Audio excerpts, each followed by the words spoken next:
Good morning and a warm welcome to Cheche, the program where opinion counts. We're live on Citizen TV and Hot 96 FM. My name is Udwa Kamimo.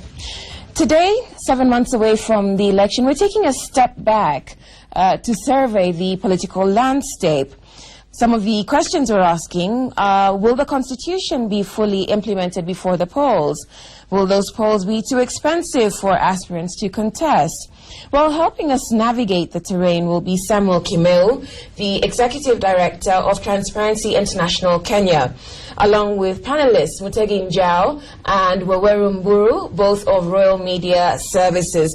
Good morning and welcome to the program. Thank you. Mr. Kimeu, we'll start with you. Transparency International, as we know, has its values steeped in democracy, equitability, but chiefly anti-corruption. And Kenya has been struggling with graft. What is your assessment first of the political landscape as we move towards the elections? Well, I think the fight against corruption has received a major blow in the recent past. I think the fatal blow was dealt by Parliament in the course of last year and early this year when the Ethics and Anti-Corruption Act was passed. It was thoroughly watered down. Remember, that is the time when PLO, the former director, and some members of Parliament were feuding openly over certain matters, and therefore I think the mood of the House then was really to legislate against the directorate of the Commission then, and not against corruption. So in the end, we ended up having a very weak anti-corruption law. And after that, I think the appointment of the commissioners has again been full of controversies. As we speak now, the commissioners are not in place. Yeah. I don't know. You were talking about that earlier. In your view, this country does not seem to be having any champions against corruption. Because once people go to power, they start eating. So it's my time to eat. And particularly politicians, I don't know what your view is. What is the future of fighting against corruption in this country? What should be done? What can we do as Kenyans? Well, I think we have an opportunity to pick up this fight once again. Currently, I think the political leadership especially, seems to have let things just lie as they are. There seems to be a question of corruption going on, but no action being taken on that. If corruption was a big issue, as our leaders always tell us in their speeches, then they would have taken a more firm stand on it. As it stands, a lot of funds are being lost in every level of public offices, and people are not being held to account. So, which is a big indictment. But when Kibaki took over, there was what they call zero tolerance, and the Kenyans said, "Yote yawezekana bila Moi." Now here we have Kibaki, he's becoming another Moi. Or what are we supposed to say? Well, when it comes to corruption, is there any much difference between this regime and the past one? Well, I don't think there is much of a difference. I think corruption still thrives in this country. And I think the promises that the president made when he took up office with regard to corruption have not been met. Well, let's bring you into the conversation because you seem to be agreeing with what Mr. Kimeu was telling us. I do agree. Let us first admit that if you want to change, you must also change the people who have been running the system. We are talking of corruption not starting with Kibaki. In fact, if you are to name Kibaki today, you'd call him Moi Kibaki instead of Moi Kibaki. We are talking of a system from 1963. The same people, and the last time I was in this program I said it, the same people who are there in 1963 are the same people now we are talking of today. How would Kibaki fight corruption, for example, if he has incorporated in his government the same people who are corrupt? We are talking of the same people now sitting in parliament to make bills. It's like telling the hyenas, yeah, to make a law against themselves. But Mr. Mburu, I thought that when you have coalition government, we thought that, Raila Odinga, the Prime Minister, he calls himself an agent of change we thought that now with the coalition government, you can have at least one side of government that is against corruption and the other one which is pro. Because Raila was not in the system. He was not there from 63. So we thought that probably be an agent of change. But is he? I can tell you for sure, he may be himself for change. But what about the people surrounding him? We are talking of, you cannot, and this has been said by many other people here, is like a meeting of the meat eaters, yeah, and the grass eaters. We are talking of Mutegi, somebody sitting here telling you that I'm going to bring change, but the people propping him, the people in his, what you'd call the one side of the government. Actually, to me... But isn't he the one who appointed them? That's the problem. Yeah. He has to carry the cross. And that's where we are saying, if Raila wants to tell us that he's a reformist, he cannot be in the company of anti-reformist. And that's where we have the problem. Corruption in this country, Mutegi, is a coalition of eating together. Actually, they have told us that we won't have a loaf of bread. What have they been doing with their have a loaf of bread? Then eventually they'll tell you, no, we are not even getting the have a loaf of bread. So we are talking of, if we want to change in this country, first of all, we have to make the laws, the integrity, the integrity bill, for example. If the water is down, we are done. Again, Kenyans must come out and shame these people. You cannot be clapping and shouting in praise of a person whom you know and you are sure that although we may not have evidence to take this person to court, they were in charge of that corruption when they were in positions of power. Okay, let's turn to Mr. Kamel, because of course Waweru brought up the Leadership and Integrity Bill, and Transparency International, along with other agencies, created a petition actually asking for the bill to be passed in its entirety without the deletions. Where does that stand? Well, we made these calls before the bill came into Parliament, and it has been in Parliament since last week on Thursday. And yesterday it was also again in Parliament, and it will be coming back this morning. I did read in the press that members of the Legal Affairs Committee of Parliament are keen on strengthening the bill, which is a good thing. But strengthening to what extent? Well, we don't know yet. I think we have not seen the proposals they are making. But basically the call we made was for there to be the things that were removed from the CIC bill to be reinstated into the bill, and perhaps even strengthened further. Because those were the core of the bill. Without basically these three things in the bill, then there is no need for that law. What are the 3 points? The first one is about the vetting, a process of vetting, because Article 80A of the Constitution requires Parliament to enact legislation to provide for mechanisms and procedures for effective implementation of Chapter 6. So without a procedure, without a vetting process, I do not see how you are able to comply with that provision. And that vetting vetting procedure was removed by the cabinet. The second one was on the asset declaration of assets, liabilities, and so forth. And this was again removed in its entirety. And the third one was a disciplinary procedure, because the same constitution requires a disciplinary procedure for effective implementation of Chapter 6. And that again was removed. So in essence, we are saying that the entire law has been highly compromised. As it came from cabinet, if it is passed the way it is, there is no point of having that law. But I don't have any hope myself. I don't know whether you have any hope. Because the same politicians are not going to get a rope and hang themselves. They are the victims of those restrictions we are making. The vetting, the declaration of wealth.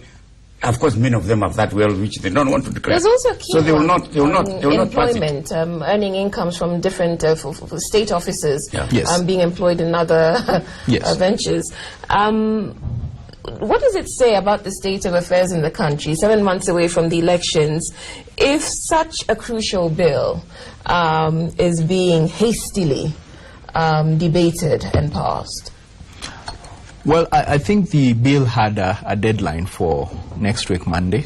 That's the constitution. And several others. Yeah, together with others. And I think we are still, if we pass the law as it is, and a strong law for that matter, we still have time to be able to do the vetting. I do not agree with the Minister for Justice that it is not practically possible.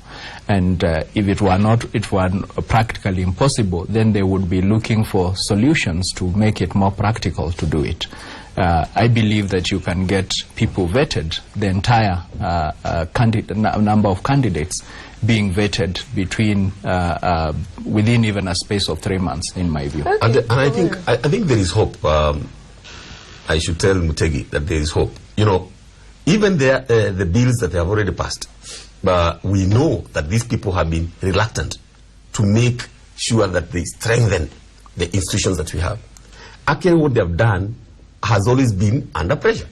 How many times has Charles Nyachai threatened to go to court to force them to pass a bill, or even to stop them from watering it down? The same thing. I think it's about pressure from Kenyans. This country cannot be left in the hands of a few who are hungry, yeah, or gluttons who want to make sure that they continue acquiring more than they have. And I think it is upon Kenyans also to put pressure on our leaders to make sure that they don't water down not only the integrity and leadership bill, even the others. Okay, how do Kenyans do that? How do Kenyans do that when you have people in civil society, like Mr. Kimeo doing so, putting forward these petitions? But the complaint from civil society is that the Kenyan public tends to be passive. You know, they wait for, those of, the civil society activists to, be at the front line. You'll get a few letters in the press complaining, but you don't see the sort of movement that you'll see in other countries fighting for the integrity of the Constitution. I think it has always happened, and Mr. Kimeo will agree with me, that since we started multipartyism, it has always been the civil society and a few people. We cannot say because the rest of Kenyans are passive, therefore the few who are fighting for this should feel let down. I think it is upon you, Odwak, Kimeo, Buru, Mutegi, in your own small or big way, to make sure that we push to ensure that these things are done, rather than just sitting and expecting that members of parliament are going to do it. Actually, if I may just add, I think the problem we have as a country is that when we are faced with challenges, many times we expect that someone will do something, and that someone is someone else except ourselves. I think that's where the problem is. We need to make sure that we play our role and be part of the change that this country needs. But when the Ethics and Anti-Corruption Commission was ruined or mutilated, yes, it remains the same. When they appointed Matemo and his colleagues, and there were issues about the integrity, the same parliament went and removed them and returned them. As of now, there is still issue, as you pointed out.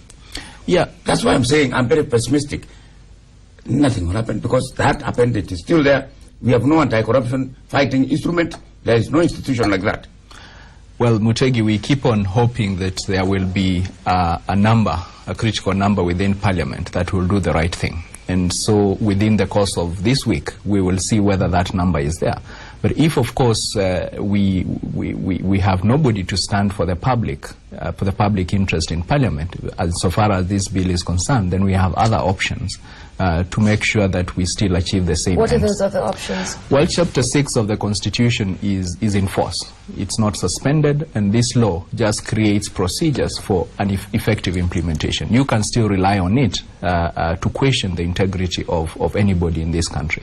Okay. So if anybody feels that the law, this law, passing it or not passing it will undermine the question of leadership and integrity, then they are in for a rude shock. Okay. Yeah. Mutegi, our viewers are taking issue with you. Andy Nairobi says, first, Raila is not a reformist.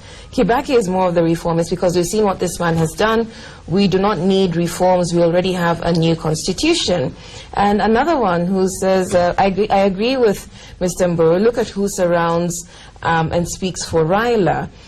He goes on to name someone who's been struck off the legal practice list for having eaten his clients' money. Expecting a tough fight against corruption and allowing them to be vetted is like being too ambitious. It will never I did not from say that Raila is a reformist. He presents himself as a reformist. You know his public utterances. He says he is a reformist, the others are anti-reform. That's what I say. But I'm saying, if he is anti-reform, like Boro was saying, how did it happen that he appointed people with questionable integrity, like people who have caught or having caught issues like we can't name. Well, we can't name because they were there. Henry Koske was there in court of issues. We know him about all that past. William Ruto and the same. So they were his people. So if you have, like Wawaru says, if you appoint those kind of people and you purport to be a reformist and they have records. Unfortunately, Udwak, what happened in 2007, after the elections of 2002, then we came to 2007, corrupt people scattered. They realized that Kenyans were to work on them when it came to the elections. So what they did was to scatter. Some of them went to ODM, others went to PNU, and Kenyans were fooled that you are electing a PNU thinking they are clean, you are electing ODM thinking they are clean, yet these guys had scattered to these parties. So we are saying whether one is in ODM or PNU, a leaf is a leaf, whether they are wearing the ODM skin or the PNU skin. And Raila, I can tell you for sure, with his reform agenda, he will not convince anybody, so long as he's still with these guys. And in any case, I do not agree. I do not agree with that viewer who is saying that we already have reforms. To me, I think reforms is a continuous process. So we cannot say now that we have a new constitution, we are okay. Can you imagine what would have happened if we had stopped when we got the new constitution, when it was promulgated 2010? Then we said we have a new constitution, no, reforms are over.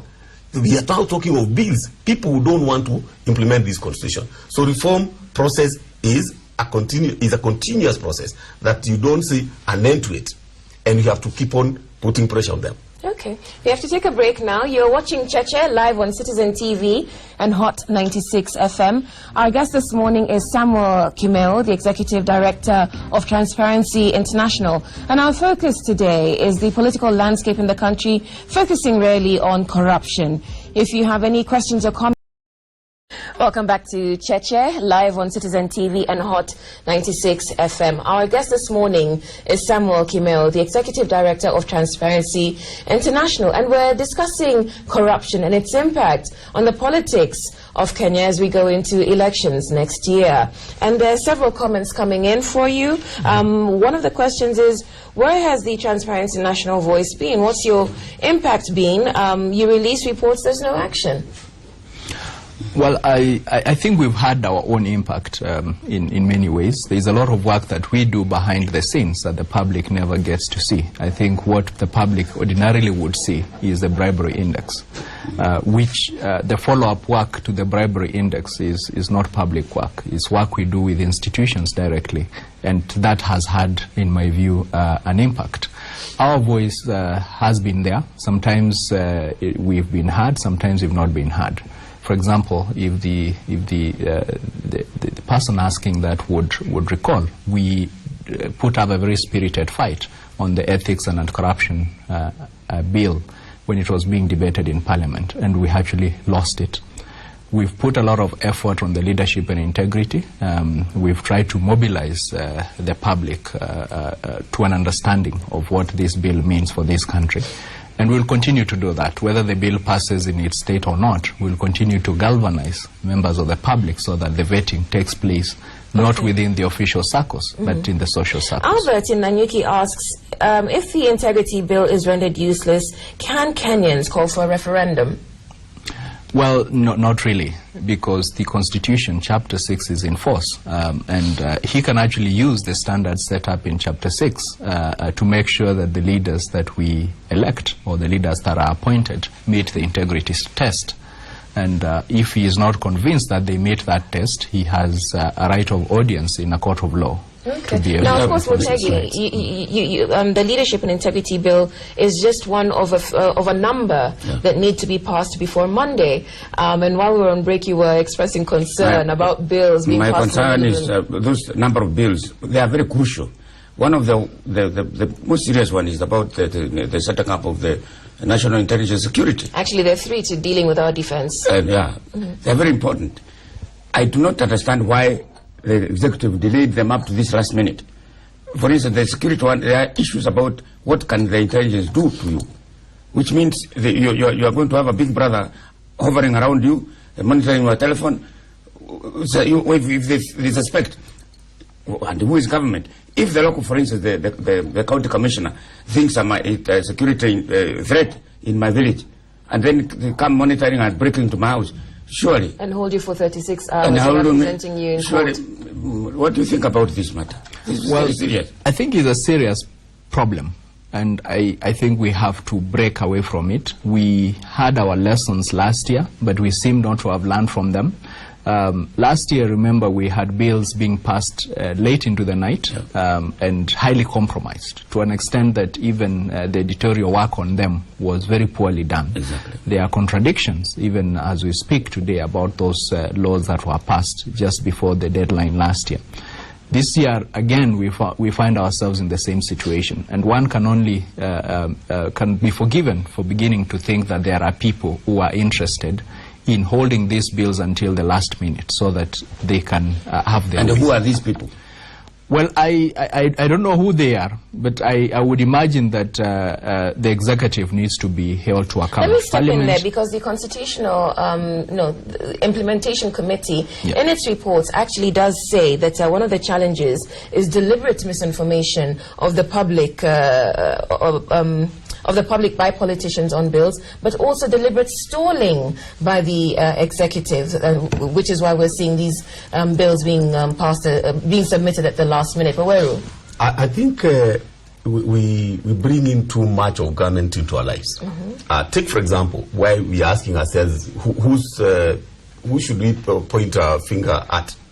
I think it's very clear. The same people calling themselves reformists. Raila Odinga is there, the reformist. What is he doing? Eugene Wamalwa, who wants to be the president of Kenya and is the minister in charge of that docket. What is he doing? These guys who want to be the president of Kenya, or the candidates that we have, the Uhuru Kenyatta, Akina William Ruto, Akina Martha Karua, Akina Ole Kiapi, what are they saying about these delays and passing of bills at night? Are they not part of passing those bills in parliament? I mean, does it mean that if you're a presidential candidate in Kenya, you cease to be a member of parliament? Because by the end of the day, Raila Odinga is the MP for Langata. Uhuru Kenyatta is the MP for Gatundu South. What contribution are they making in parliament? How are they galvanizing their the members of parliament who belong with their parties to make sure that these bills are not watered down? Meaning, is simple and clear, Woodwork, that the people who are telling us that they want to be our president are actually the same people hoodwinking this country. They must take either collective or personal responsibility as far as the integrity bill is concerned. Actually, one of our viewers says the big 5 aspiring presidential candidates have a case to answer to Kenyans. They don't deserve to lead Kenya. I think the point that reinforces the point that you're making. But there's a question for you, Mr. Kimelo, as well. What mechanisms have you instituted to help Kenyans fight corruption? If I understood the question correctly, yes. Well, we've been doing a lot of education on, with members of the public on what corruption does, how it manifests itself, and how they can fight that.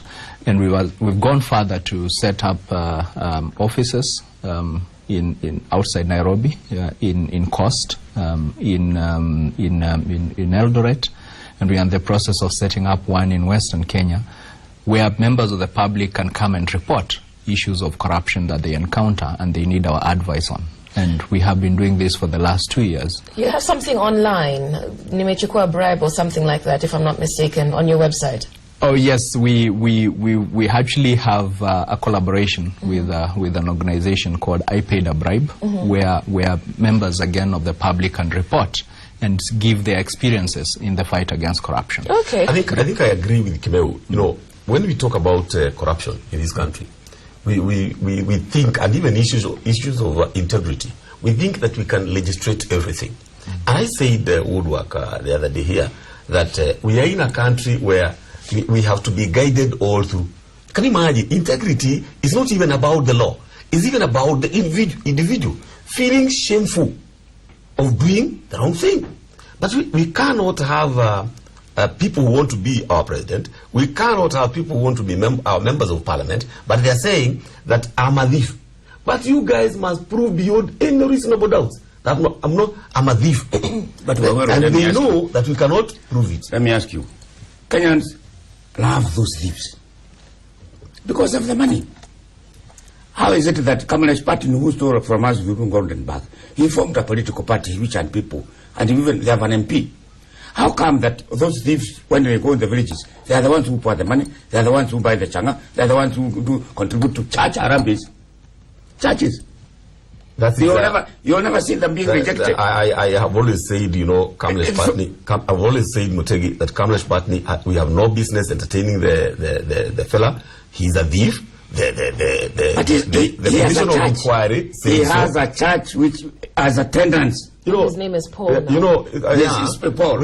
He has a church. We are not talking about a thief forming a church. You know, we have pastors who have never been in Golden Bag, but they are also thieves. My point is that Kenyans love them. No, I'm a Kenyan. I don't love them. So don't generalize, Mutegi. The point here is that Kenyans, and I would like to talk on their behalf, that our people for a long time, Mutegi, they have been put into this box where they are not able to come out.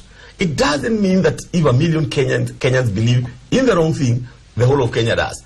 I think we need now to stand up and say that this cannot happen. And no wonder, Mutegi, Kamlesh Party is not a member of parliament. He is not the president. If Kenyans loved people who have money, the much you are telling me, they would have elected Kamlesh Party. Anyway, you have made a mistake.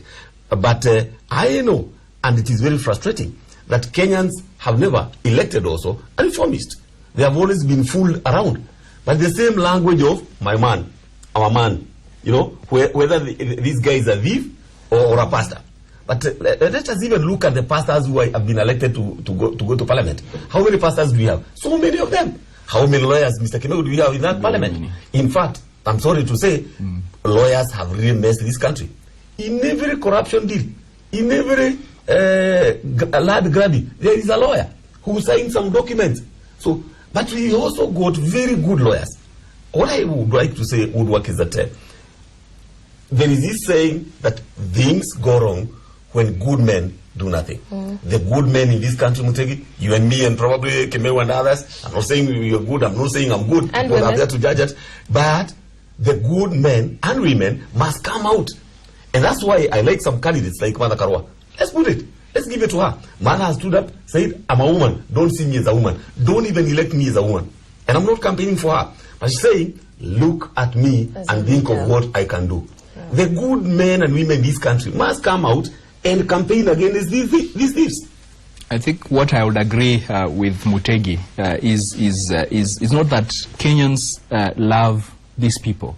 It is that the money these people have has a distortionary effect on our political system. They can buy their way into places and bribe and make sure that our institutions do not work. And every time they do it, they weaken our institutions. And that's why we found ourselves at a stage where we are now rebuilding our institutions. Some of them we had lost completely because of this money. So what we have to think about now is the negative effect of money in our elections and in our politics. So speaking of which, when we hear about nomination fees for people wanting to contest the elections, and they're set so high that ordinary folk feel they can't compete, where do they get the money? How do they raise the money?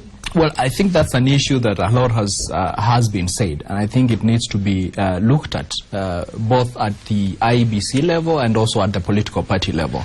Because if you raise the money to an extent that even people, you might have good leaders who may not be able to raise that money, then that means you are denying Kenyans the opportunity to have the leaders that they want. One of our viewers accuses the Prime Minister himself, saying the PM must not dupe Kenyans with reforms, because back in Luo Nyanza, aspirants have always parted with a lot of money to bribe the party to secure the ticket. Isn't that corruption? That is corruption, and it's a thing that people know, but they don't speak about it. I think one of the biggest fallout between Tuju. And Raila was that aspect of that. The money changing hands to secure nomination. Not even money. Not even money. Raila Odinga stands accused for the influence he has. That you have to be a Raila person. If he doesn't point a finger at you, then you cannot be an MP in that area. And why beat around the bush? Anyang' Nyong'o, Professor Anyang' Nyong'o, in 1997, he was with the Social Democratic Party of Charity in Giro. He could not win a seat in that place. James Orengo. What Orengo and the Nyong'o did was to say, if you can't beat them, join them. And now, by the way, they have become the smoking pipe of Raila Odinga. So, and now Nyong'o wants to be the governor of that place. So it will be Raila, Nyong'o, Orengo, guys sitting around. So the people of Luo Nyanza, and this is not only in Luo Nyanza, even in other provinces, even in other communities, we have the same problem. What Kenyans need to know is that in a democracy like the one that we are trying to create, you are free to make choices. You are free to decide which path you are going to follow without being influenced. And you have heard, we are now creating county parties. That in Central, if you are not in TNA, you have no business. So everybody is TNA. In fact, you find all the candidates in Kangema, they were TNA. One of them, the one called Adi Kirima, was even heard saying she is not even campaigning to help the people of Kangema, but to make sure that Uhuru Kenyatta wins. Can you say? Because elections are not about the people of Kangema, it's about an individual. It's the same thing that Raila is doing there. It's the same thing Ruto is doing. It's the same thing Kraito Murungi is trying to create in Meru. That if you are not with Kraito, then you are not in business as far as politics are concerned. I think we need to create a society where people are free to make choices. And that's why the viewer from Luo Nyanza is saying that about corruption in Luo Nyanza as far as politics and Raila connection is concerned. But also that influence that you bring in, that if you are not with me and you are carrying the whipping Akina Mutegi around. So if Mutegi goes now today to their place in Meru and try to tell them that he is coming from Nairobi and he thinks they need to talk like Wairumburu, you will be told, no, here it is Kraito Murungi. And there is you have no business telling us anything else. So that's where we have a problem. But I think Raila himself is a reformist. And what he's trying to sell to Kenyans so that they can elect him as a president, he must come out on some of these issues and say, you see guys, we have to follow democracy, whether it is in Nairobi or in Luo Nyanza. I think the fundamental point to be made is that the decision about who becomes a leader, an elected leader in this country, lies with the voter. So ultimately, in as much as we would want to castigate Raila for his influence, we also must tell the members of the public that they have created this. Your vote determines the kind of leaders you get. And to the extent that you are not forced to cast your vote in a particular way, you are free to cast it in any other way that you would want to have it. So fundamentally, if we have to, if we find ourselves, say, in May next year with the same political landscape, then the voter will take greater responsibility for that. Okay, now there's a question for you because, of course, the politicians are coming in for harsh criticism today. Evans, I believe in Nairobi, asks how are civil society vetted? Because, of course, there's corruption within civil society as well. Yeah. Well, corruption actually pervades everywhere. If you look at our index, you will see that NGOs are also listed. Perhaps not at the top, but they are also listed. And if you look at the reports of the NGO or Coordination Board, you will see that a lot of NGOs are deregistered, removed from the register every year. And I think this is one of the official mechanisms that has been put in place to make sure that NGOs do not live outside the law, that they do not, that they conform to the same standards that we want to hold everybody else to. Okay. So, the other point is that if you find a corrupt NGO leader or a corrupt NGO, you are free to make a complaint to the relevant authorities in the same way you would report a public officer. Right. A comment on this from Muruli in Nakuru. Don't you think this issue of teachers' salary is corruption of the highest order?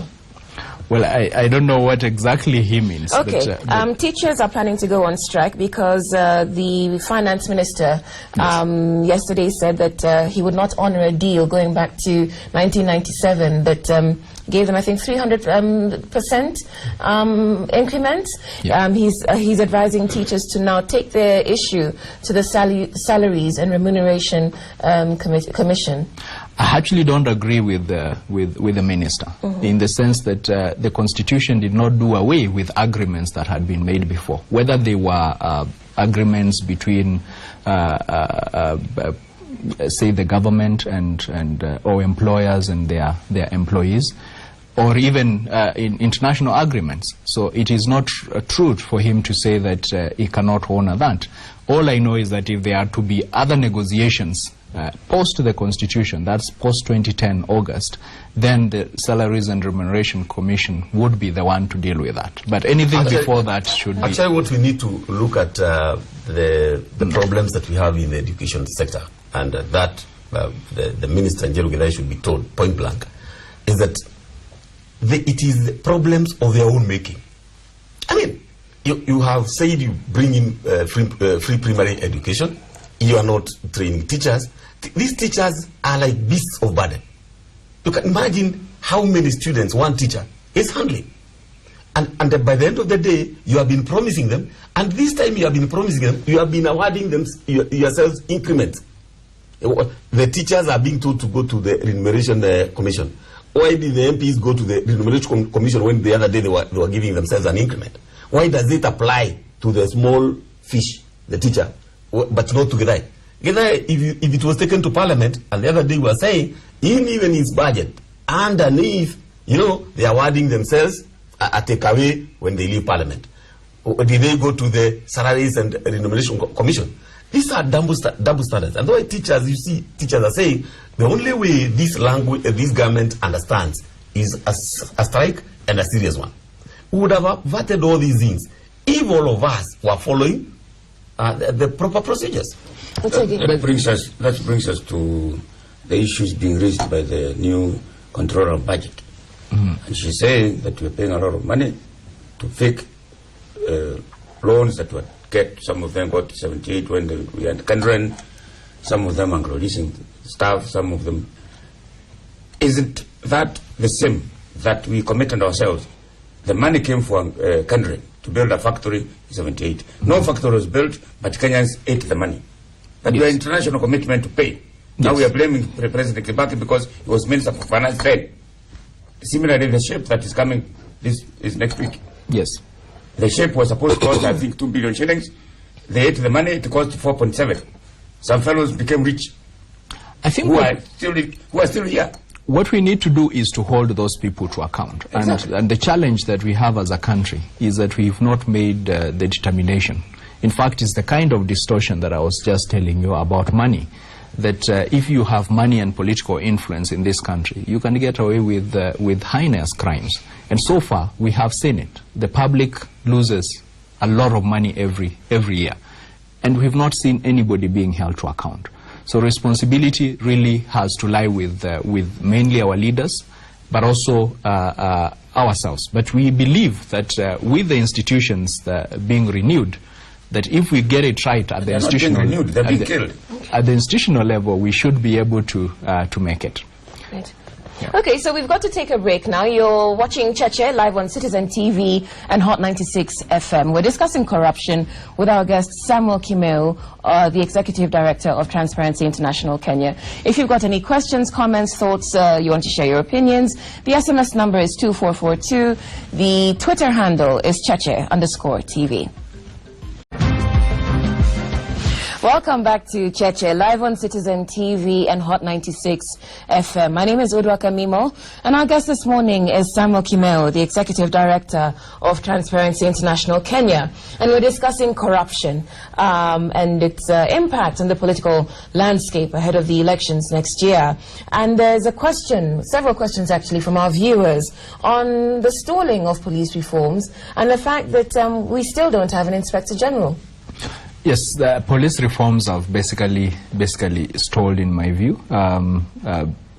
if we are talking about elections preparedness, I think when it comes to security, we do not have confidence so far that we have done what we needed to do to have a successful election from a security perspective.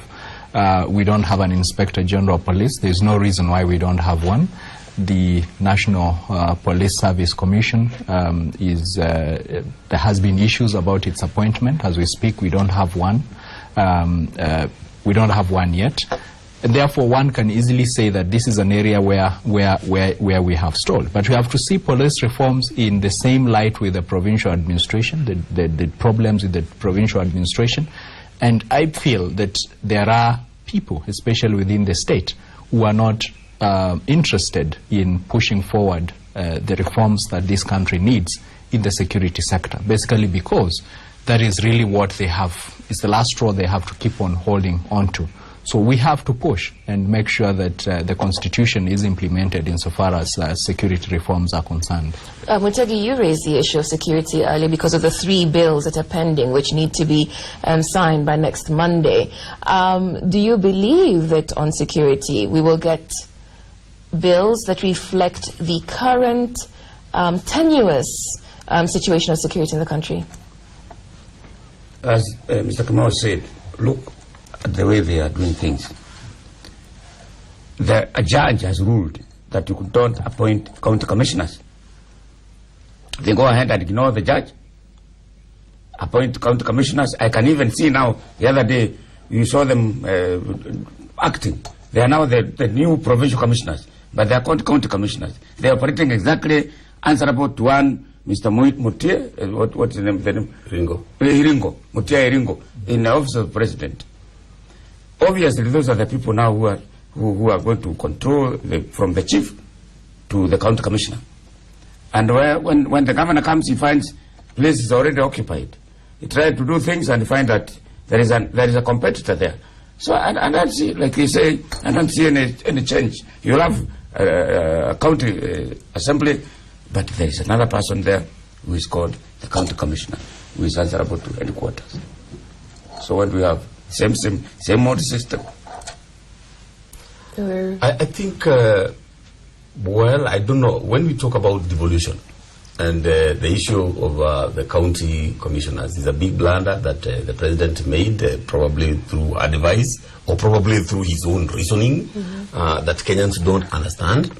Because when a court of law makes a ruling, a ruling like it did, stopping the appointment of county commissioners, then you go ahead and do it. That by itself is impunity.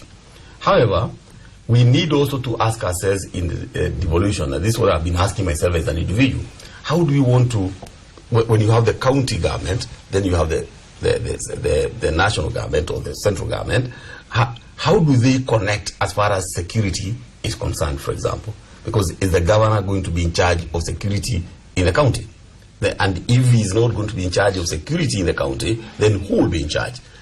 What probably we need to agree as a people through the leadership of genuine leaders. We are talking of genuine leaders. And we may not question Kibaki that much, because for him, he's in position, yes, but at the same time, the guy is doing his work, then he goes home.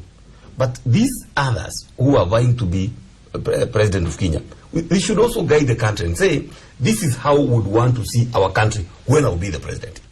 And probably we need to ask them those questions.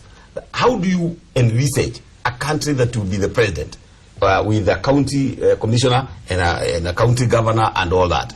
Probably they need to come out and tell us. But isn't a fact that ODM is opposed to county commissioners and PNU is for county commissioners? The opposition of ODM and the PNU saying one thing, Mutegi, to me is neither here nor there. ODM has always said no, PNU saying yes. It's like the banana and the oranges. They have always done that for their own interest. By the end of the day, they'll say no and then agree. Just like they did in 2008. And they died together. They'll keep on saying no.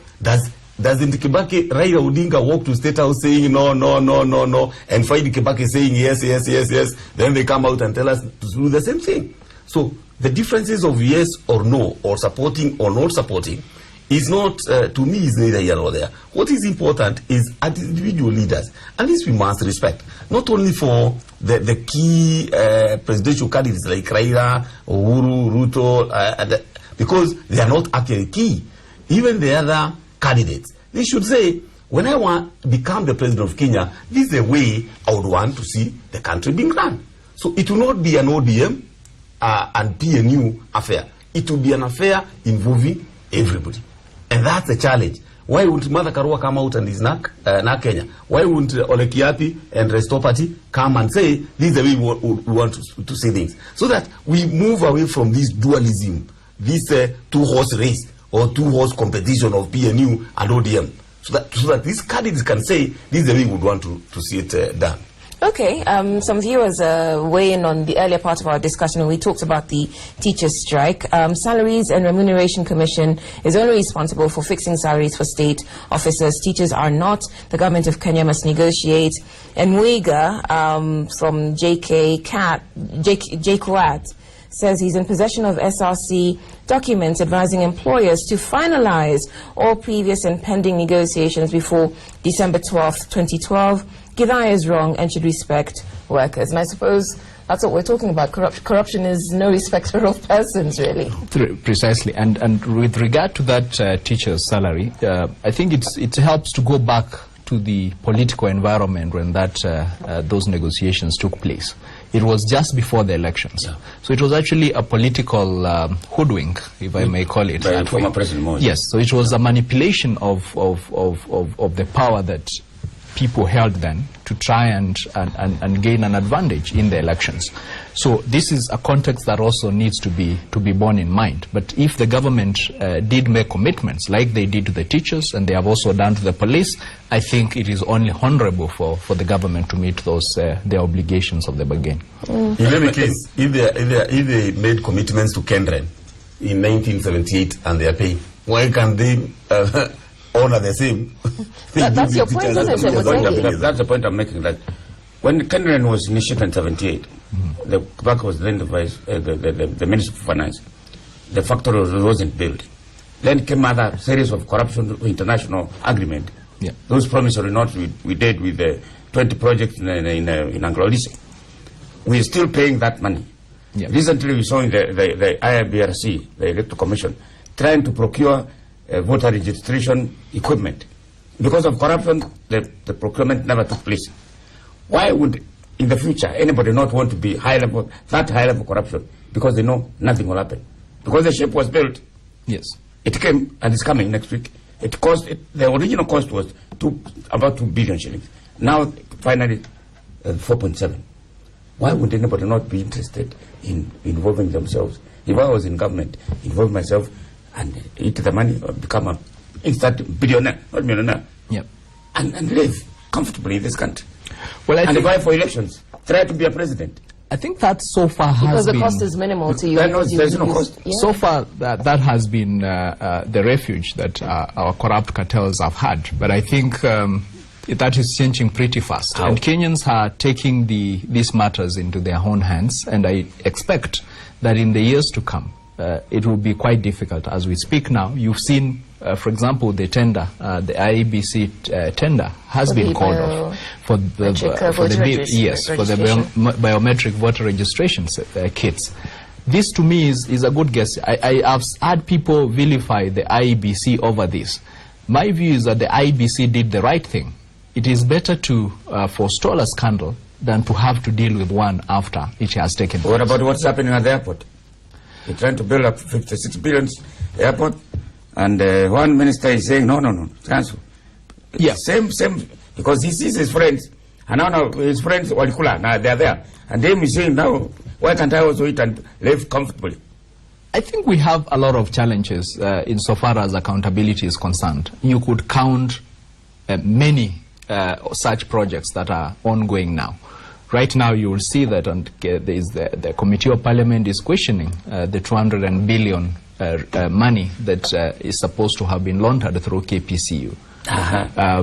There are many such and other smaller projects that are costing this country a lot of resources. And of course, with our institutions on their ineffective, like the Ethics and Anti-Corruption Commission having been compromised to the level where it is, it's a bit difficult now to get some traction. But when we have a new government and you have an opposition, part of the challenge you've had is to have a coalition government where it's more like a stalemate. So you find that every side, people are engaged in malpractice, engaged in corruption, and no one is willing to hold them to account. With an opposition and a vigilant public, and luckily with a judiciary that is promising to be more progressive as we move on, I think the equation will change. It will not change overnight, but over time it will. What is the point of having very good judges if they have the people who are supposed to arrest and investigate and bring the evidence to them are not there? Well, I say the police reforms are not there. So you have one, like Wamala was saying, the strongest chain is the longest, the weakest part. With the police not being reformed, with the prosecution not being there, the judges will have nothing. To some extent, I agree with Mr. Kireo, because Kenyans should not lose hope. At least there is light at the end of the tunnel. I think what the judiciary is doing is commendable. Going back to the BVR, I think the problem IEBC found itself in was that, first of all, in this country, we have lack of information on some of these things. Those companies that had tendered for BVR, probably most of them are owned by the same politicians.